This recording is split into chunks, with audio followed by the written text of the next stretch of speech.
Hello, Fear the Meerkat here. Welcome to another episode of Let's Play. I was a teenage Exocolonist. Now, I wasn't expecting to be able to do this. I thought we might have a lot of stuff with Dees left to do after I prevented the explosion.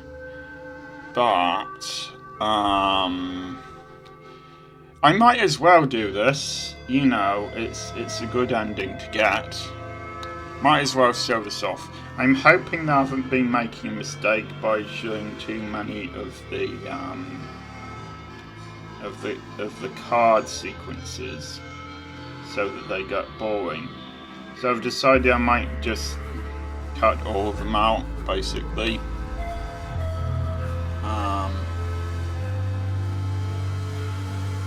Chief Administrator Sequi greets you at the depot. They look you up and down.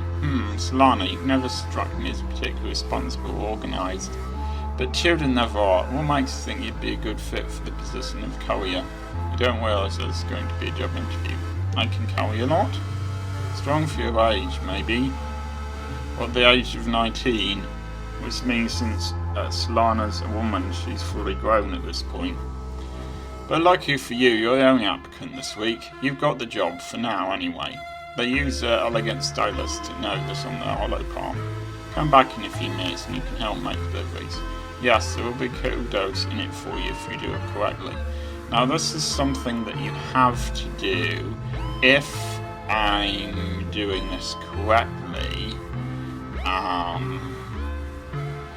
Sequel sends you all around the colony delivering supplies. During your first week, it's mostly small things you can carry by hand or push in a little cart, stuff like tools and electronics. Some are high priority, which means you have to move fast. It's fun getting to yell important delivery coming from people actually get out of the way.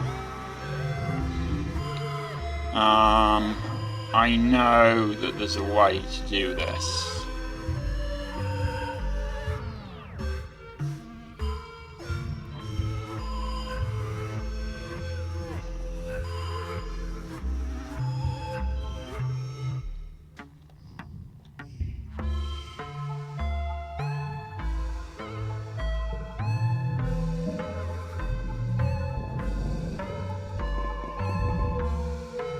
I'm just not 100% sure what that way is, but there is a way.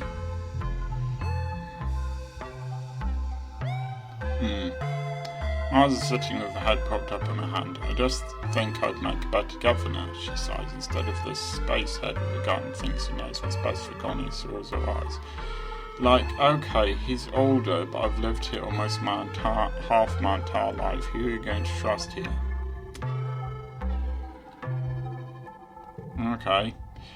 Right, let's try this one last time.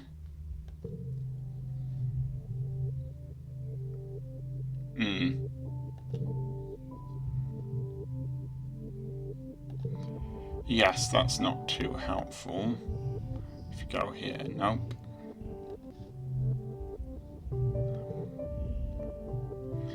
You pass the construction yard on your way back to pick up a delivery at the depot. Rex waves you over. Hey, come take a look at this, he says, leading over to where a portion of the helisphere is being married to the old living quarters of scaffolding and masswood. Isn't this weird? It's like our two ships are actually becoming one. He throws his arms around your shoulder. It's like a metaphor, get it? The colony and us from Helio learning how to work together. How we build our armaments affects how we live, you know? You should come by and help me, continues. It's really fun. You get to build things and the construction crew is really nice. And you get to hang out with me.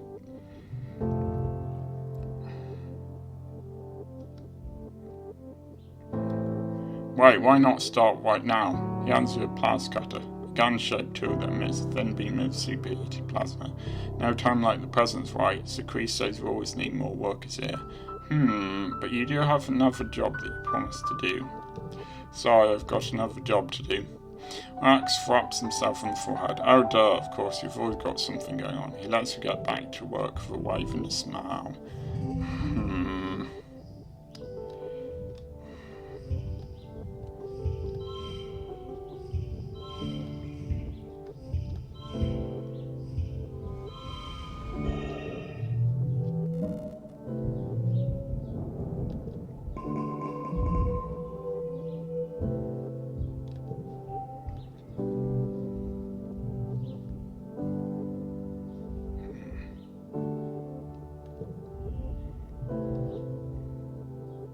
You're charged with delivering a special package from Administrator Sequi to Chief Engineer Instance. The wrapping is so fancy, Sequi must have nano-printed the pretty handkerchief and ribbon specially for this package. You can't help but stare, but Sequi snaps it at you to mind your own business and get to work. Yikes. Ow.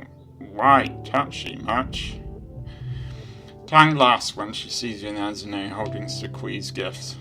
Again, she says, rolling her eyes. You try to hand her the package, but she looks at it like it's a stick of dynamite. Oh no, I don't want any part of this, she insists. Just go through those doors and give it to Instance if you want to ruin everyone's day. Yes, I do, bluntly. Instance is obviously frustrated at being interrupted, even more so when she sees what you're doing. Oh, really? She says, ripping off the safety goggles and pinching the bridge of her nose. No, I don't want it. She asks what she wants you to do with it, and she waves her hand at you dismissively.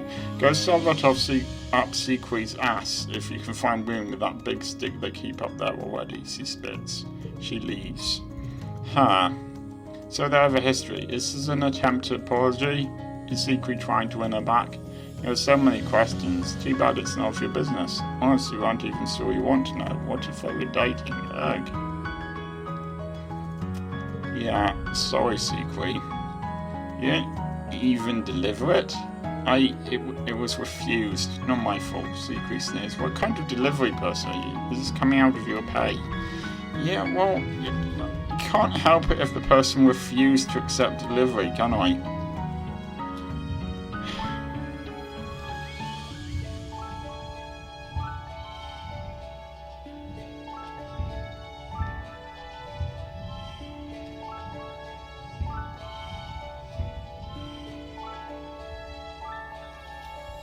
Fine, I'm gonna have to give up. No, I really sucked at that.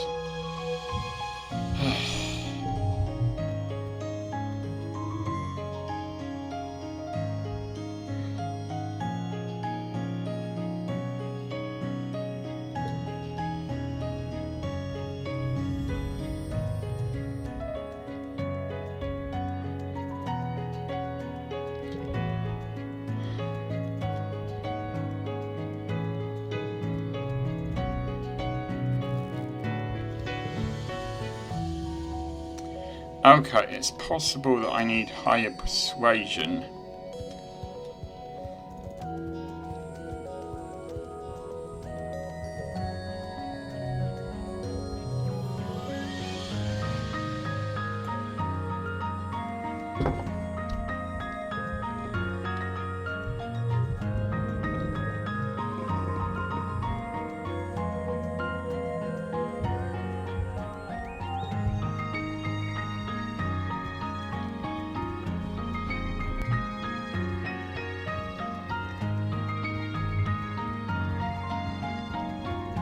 Hard persuasion is something impossible to get.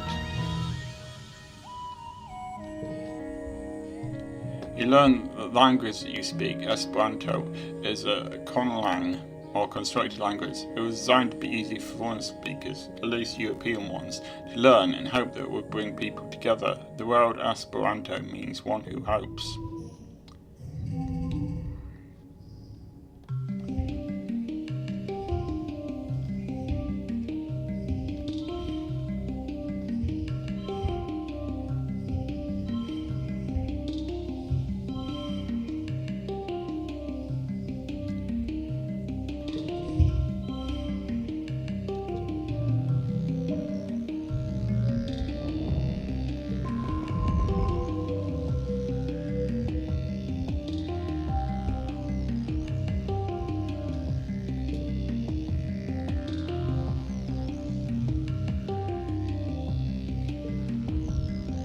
Tang is usually so far ahead of the rest of you in terms of curriculum that surprisingly say Mars and Tang working closely together this month. It makes you bold enough to ask Tang felt was something you're struggling with, but Tang just stares at you with a confused expression.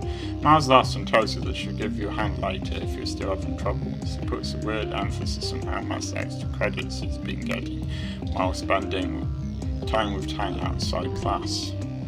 Yeah, I can guess what they're doing. it's like that.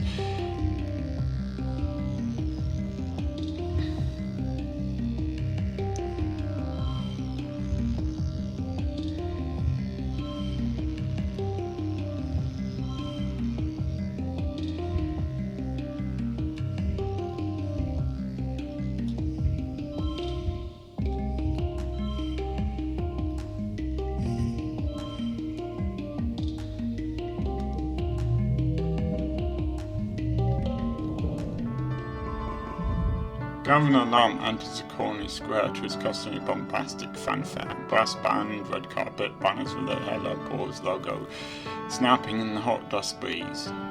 It's inspiring. The governor gets his usual tithe of applause from die-hard soldiers, but it's obviously how tired and fearful everyone has become in service to his war. He cuts Mars's attention as he rolls her eyes and makes a gagging notion. Carol looks sullen and withdrawn, refusing along with the rest of the geoponics to give Lamani applause. The governor raises his hand for silence, so it's Lars and essay. Pioneers of Autumna, he begins. We stand here today not shivering and quaking in fear, but with our hands around the neck. He makes a ringing gesture of the plant itself. No, you don't. Before he can continue, Mars leaps from her seat and runs to the front of the stage. A ripple of fear goes through the crowd. You all remember what happened to Utopia last year. It doesn't have to be like this, he cries, speaking to the crowd. We don't have to listen to them. He's just a bully with a gun like the ones we left behind on Earth. Yeah, I'm very happy to watch him get what he deserves. She turns to Council. Why are you just sitting there? Come on, aren't you going to do anything? The Council look at each other. Rat seems unmoved. Utopia shrinks into herself, holding her hand to her chest. Antan looks concerned, but fearful of Lam. Instance is grim, and Sequi just waits to see what happens. Only your dad looks enthusiastic, but he's no politician. He keeps quiet. Lam gestures sharply to his guards, and Mars is seized and taken out of sight.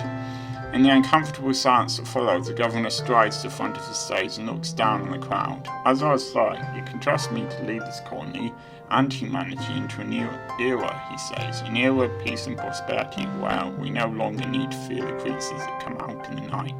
He raises his fist to the sky. This planet is rich, he cries. It is earth we were promised and scarred by the mistakes of our forefathers that I intend to repeat. Here we have become what humanity always strived to become. Caretakers of a new garden. Children of a new earth. We will kill anything we find in that garden. That's what gardeners do, right? People cheer, spurred on by Lam's display of dominance. Lam looks upon the crowd with pride. Pioneers were so close, he says. Soon this power will be ours, and all her riches and wonders with it. But first, he continues, we need to adapt to the harsh realities of our current world. He gestures at the council. I know you all love your council, but it's time we thought about the future. We need to guard the colony leadership.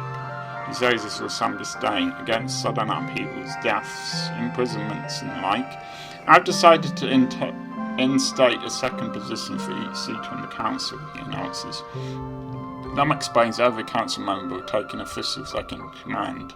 Seconds will be trained in the running of the department and ready to take over the department should the worst happen during the attack. The council is concerned. Is this how Lam begins to cycle out the colonial government with a veneer of legitimacy? Applications must have spent a minimum amount of time in that department and will be judged by the council based on their relevant skills, though Lam will likely argue hard for his Helio appointees. He scribbled down your name on the ballot for... Second Surveyor. Utopia's little guarders answer your name for consideration. So long as it's one of us and not one of Lam's lackeys, he says quietly. I can't trust one of them to have my back when I'm out in the wilderness. She shoots an acidic look at Rat, who's looking chummy with the Helio soldiers. You win, you're second surveyor now. Utopia breathes a sigh of relief and gives you a hug. I'm happy it was you, sweets, he says. If something happens to me out there, I know the colony is going to be in mighty fine hands. When the vote is concluded, Sequi announces the names of these newly appointed seconds. The crowd cheers for you when Sequi reads out your name as second surveyor. You don't recognise Helio appointment to second administrator. Must be one of Long's people. Face is appointed as second security officer under Rate. Rat, not surprising. He gives a little speech, essentially congratulating himself for forcing to single-handedly win this war. I'd rather it was an enemy who won, but never mind. Tangent stands proudly in the rightful place at Chief Engineer's instant side as second in command. Cow is chosen to be second cultivator. He looks overwhelmed. Your dad must have put his name in. A steward of the helipause joins Aunt Anne as her much-needed second steward. There's a lot of babies in the colony now, and someone has to help take care of them. After the politicking is over, the crowd adjourns to the feast tables and eventually the dance floor. The sun set on the long day, the heat breaks, and the party continues well into the night. After the festivities, it's straight back to work as usual. Everyone complains. You usually get at least a few days off after the Tumnalia. But Lam reminds the colony that it's only a few short months before the next attack. Your dreams begin to increase intensity as the wormhole draws closer to the planet, filled with terrifying and confusing visions. A feeling of urgency dogs your steps like you're running out of time. Yes.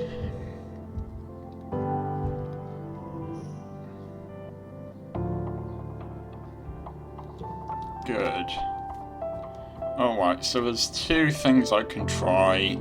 Maybe if neither of them works, I can accept that I'm not going to get the ending I hope, but that's okay. Let's do this first. You're in geoponics, delivering a load of fertile soil that the spheres have brought in from outside the wall. It will go towards restoring outdoor garden beds for the hearty root vegetables and native plants.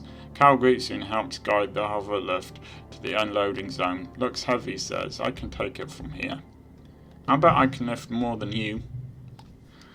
Cal looks doubtful.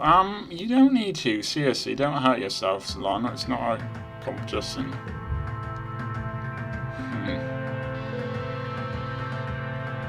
You show these stacks of soil, who's the boss? Yeah, no one's ever lifted anything so well, ever. You're the best at lifting heavy things. He flex your big muscles, look over at Cal, hoping he's impressed. Cal looks uncomfortable. Okay, he says slowly. Like I said, not everything is a competition, Solana. Fair enough. You know, I mean, even Solana doesn't look that happy about it, so...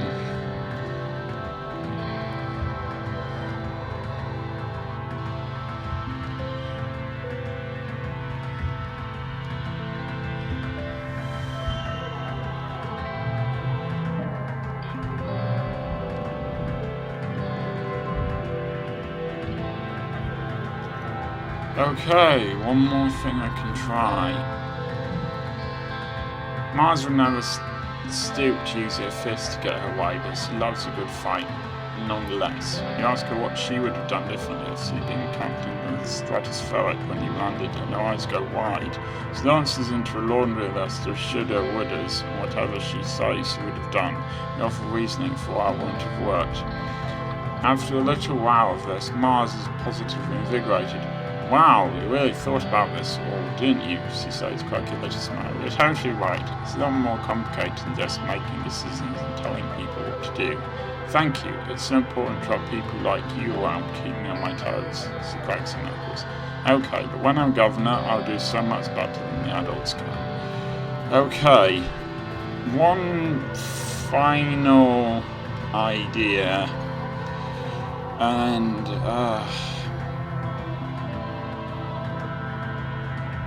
the spot D's listening music asked what punk. We decided to play it as something called post-punk, mid-21st century. It's kind of whiny, but it sounds nice once you get used to it.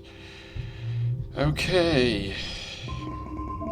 Well, it's been a long time since it mattered whether or not they're two, so...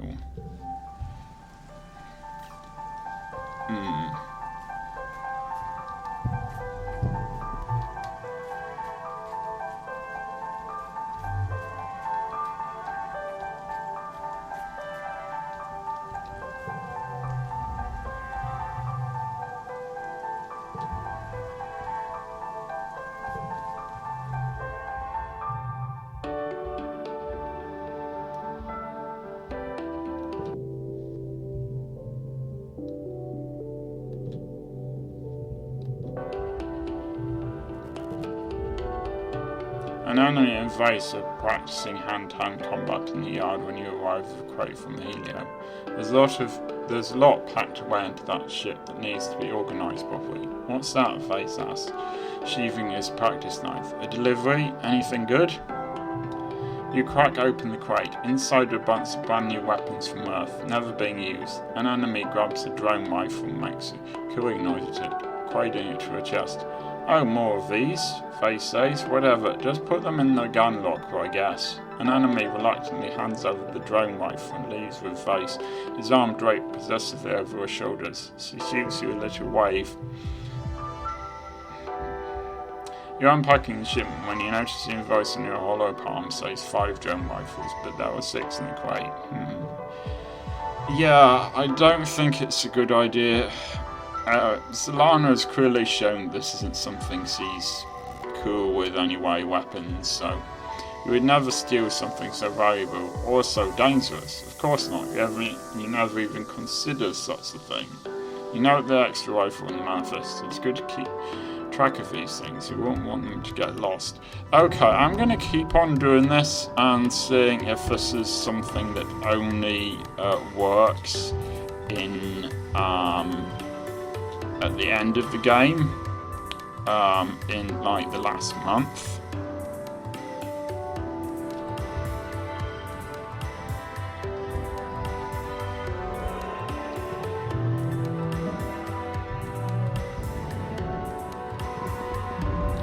After all, I might as well at this point. And we'll end up with whatever ending we end up with. So, I don't think I actually need to do anything else now. Just complete the game. Almost in glow, so... You're delivering lunch to the construction crew, handing out warm tiffins and canteens full of sweet tea. As usual, everyone is really happy to see you, some more than others. Solana, Rex exclaims, draping himself over his shoulders, my favourite person in the whole colony. He takes the taffin and cracks it open, giving it a big sniff. His eyes close in pure pleasure. Oh, this is my favourite. You're the best, Solana. How can I repay you? Solana's already presumably dating Dee, so no need. You don't mind, Rex, there's no such thing as paying people in the colony, and all the reward you need is knowing that you've done a good job. Rex gives you a big hug anyway, and the construction crew tells you to please pass out their thanks to citizens for the delicious meal.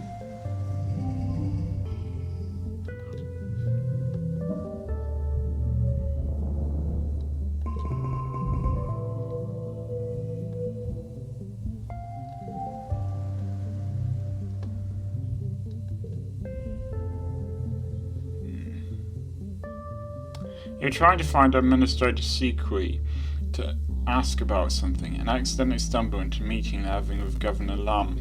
You didn't catch the topic of the argument, but you managed to piece together that Secret is trying to get Lum to come up with a way to explain something important to the colony. Whatever it is, Lum is dismissive about it. You hear him says not here to hold people's hands, which frustrates Secret. Figure it out, Secret, Lum says, that's your job.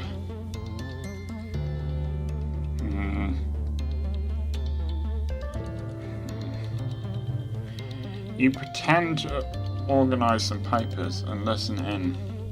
The colony is spending a lot of resources in the security squads, and these need to come from other departments. Secret tells Lum he has to present the budget and convince the council this is necessary.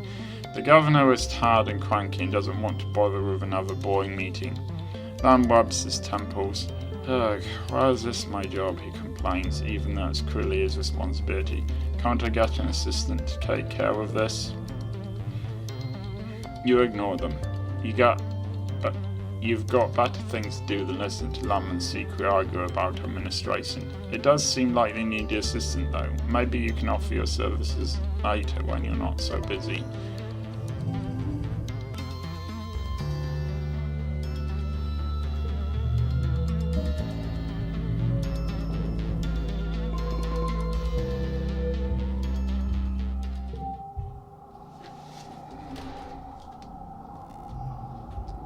Okay, I think we're coming into the end of the game.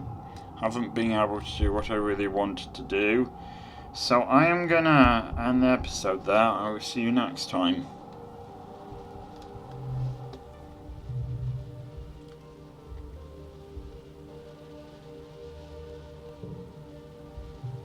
Mars works in Depot too, but works is kind of not the right word. She likes to tell you what to do though.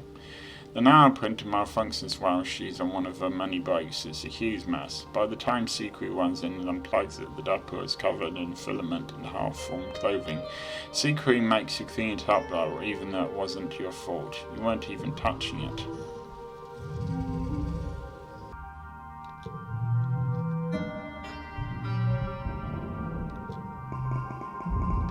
Knowing the attack is coming, as it always comes and go, does nothing to calm your nerves. There's only so long you can handle sheltering in your quarters. As the month draws longer, you find yourself almost compulsively walking the walls when you're not working, scanning the tree line for the first sign of trouble. You are there when you see them, dark on dark shapes coming out of the forest, perfectly silent. You watch with the lookouts as more and more figures mass at the forest's edge. Minutes pass as a horde pushes into the firebreak, numbering at least, it must be in the thousands, more animals than you've ever seen in one place. The ground is choked with a teeming carpet of smaller creatures darting in and among the legs of... no. The force bends as a faceless emerges from its depths, followed by two more.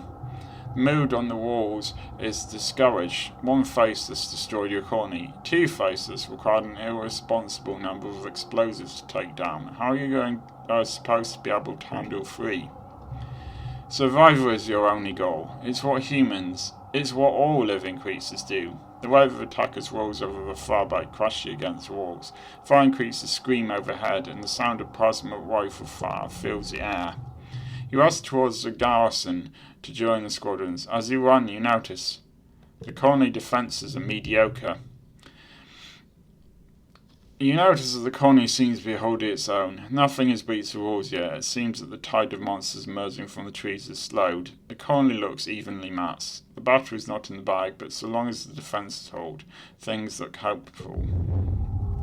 You are descending from the walls when you are thrown to ground by a tremendous rumble. A few meters in front of you, something tunnels towards you through the mud. You have the impression of something long and dark that cuts through the ground like a shark through water.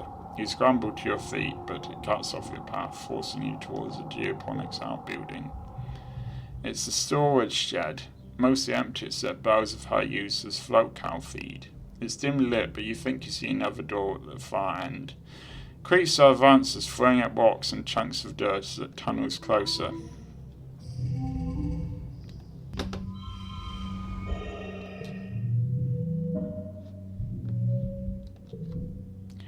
You grab a rake and back into the corner to wait for the monster to emerge. As it rolls up and thrusts a long black snout out of the ground, you stab the rake down into it, dispatching it. Before you even have time to be relieved, you spot a second one tunneling towards you. You take another step back into the storehouse and feel heat. The building is on fire.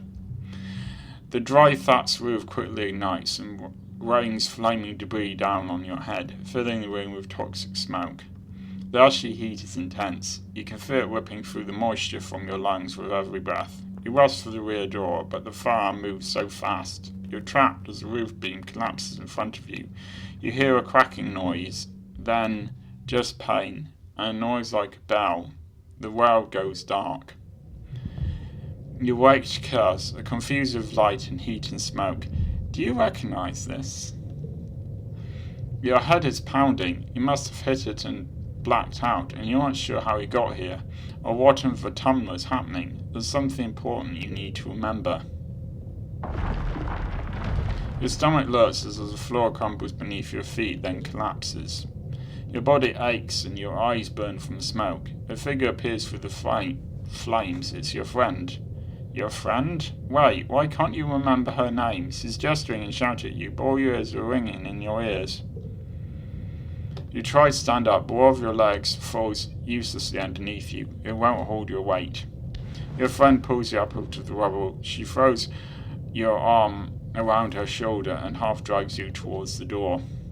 Through it you see a deep, eerie twilight, dark blue and cold against the heat of the fire around you. Low season.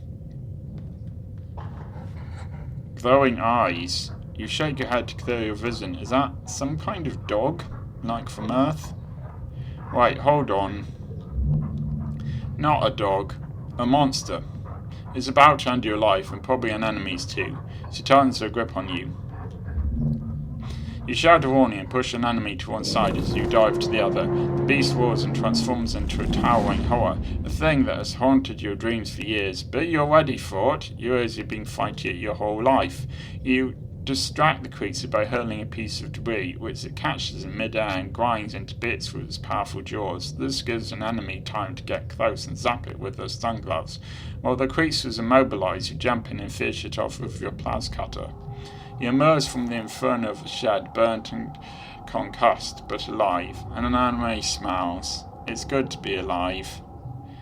You have your wounds tended in the med bay. Other soldiers there are in much worse shape, but at least the battle is over. It was long and bitter, resulting yet again in the destruction of most of the sawmills and arable land. The defenders managed to repel the Xenos before damage could be done to the inner colony. Or maybe the monsters lost interest before finishing the job. It's as if the Pratt wants you to suffer, but doesn't actually intend to finish you off.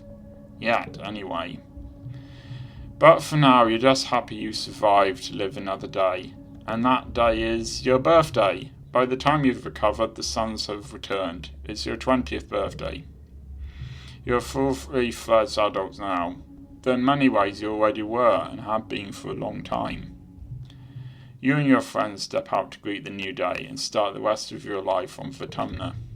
So yes, I was hoping that we could get the ending where we managed to become the new governor along with Mars.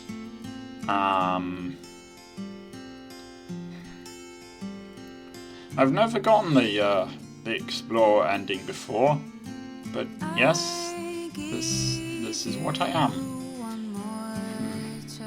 There's a whole planet out there to explore, and you intend to see every corner of it. It's a dangerous planet out there, but also full of endless frontiers and new discoveries to make. You lead a survey. You eventually become Utopia's second surveyor, and the two of you run things together for many years. She counts on your noise and your level head to ensure that future explorers stay safe while respecting the planet.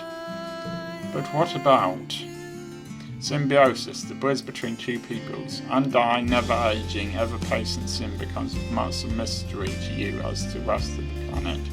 The colony continues to buckle under yearly attacks and natural disasters, but Sim never wavers in his passion to learn everything about humanity.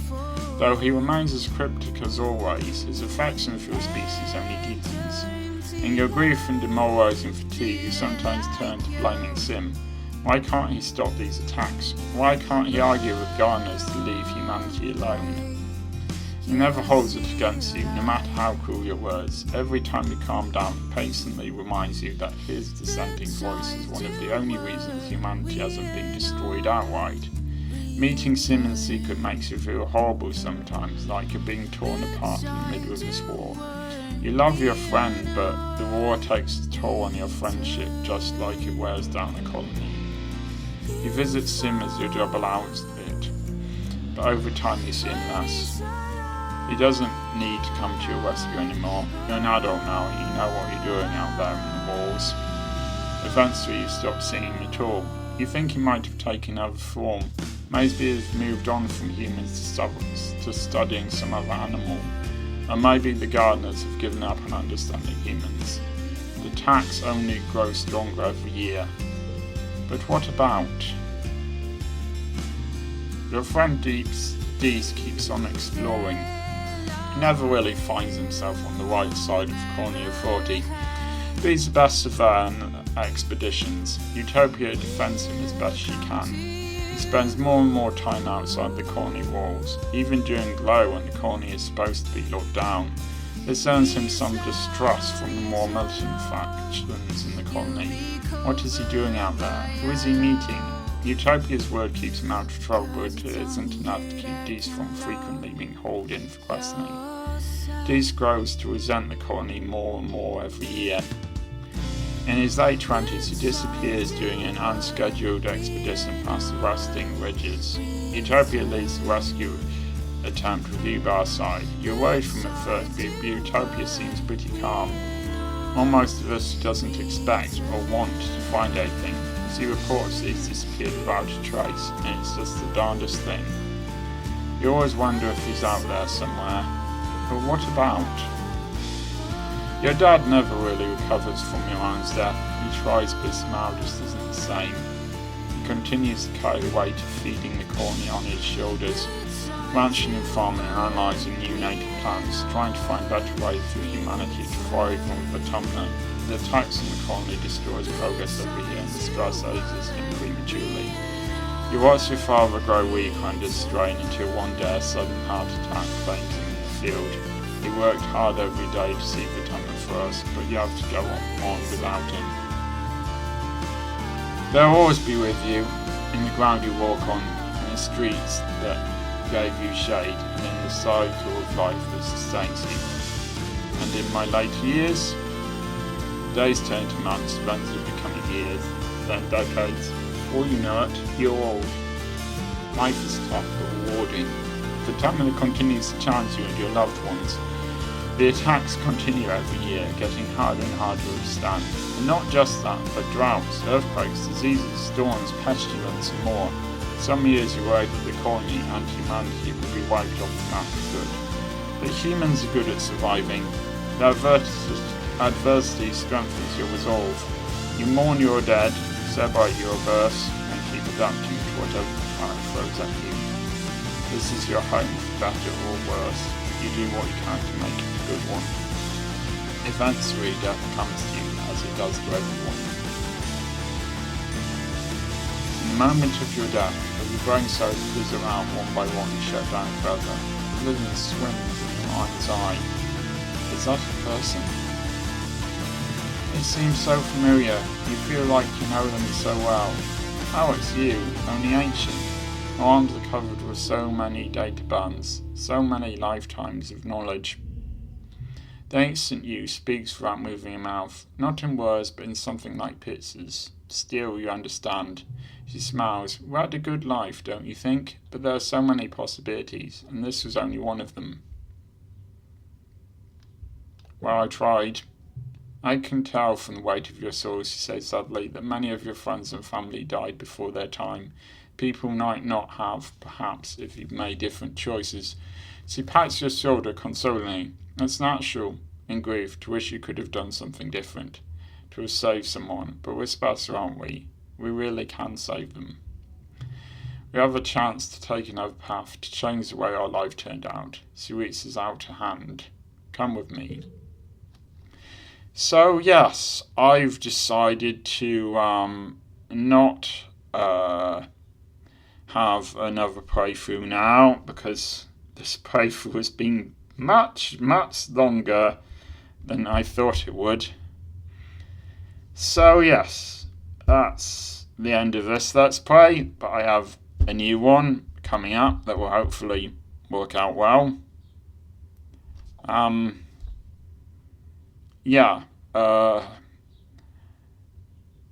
just gonna finish this here. I will see you in the new Let's Play.